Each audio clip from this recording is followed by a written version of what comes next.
रहते बताइए? झारखंड में। और उनको गंगा का जल कहाँ का चढ़ता है?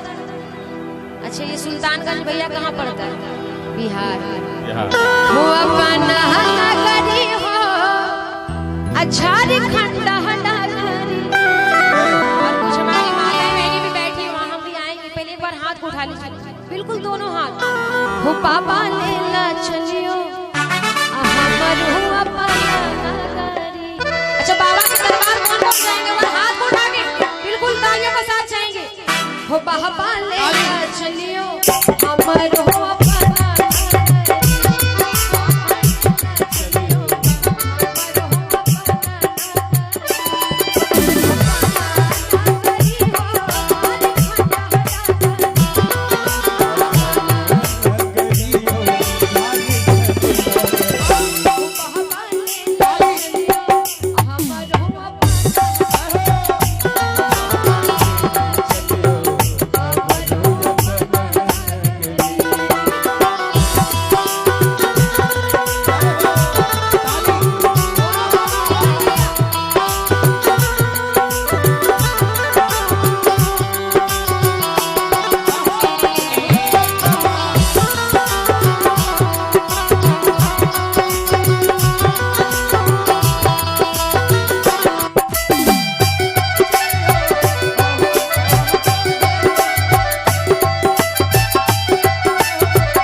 देखिए मेरा साथ देना होगा भैया, ना ही पैसे वालों से।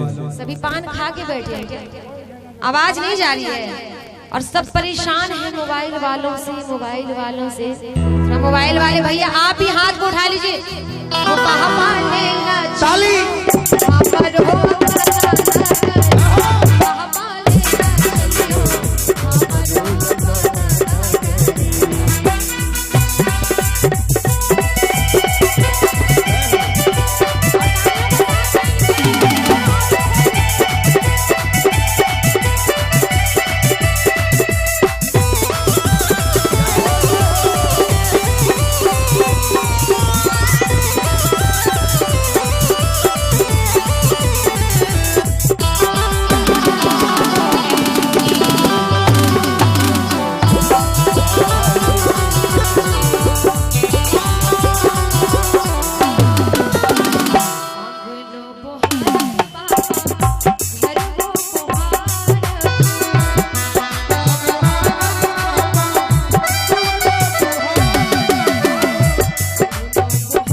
अच्छा देवघर गए आप लोग?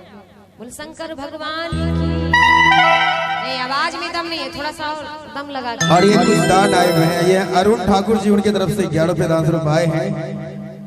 और हम कहेंगे जी हमारे बीच उपस्थित हैं भाई बबलू मंडल जी, जो अभिया पंचायत के हैं दियरा के। ये बबलू मंडल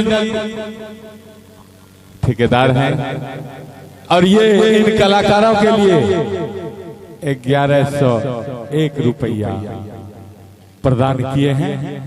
हम अपनी कमेटी की ओर से भाई बबलू मंडल जी का धन्यवाद। अब कलाकारों के लिए क्या कहना है?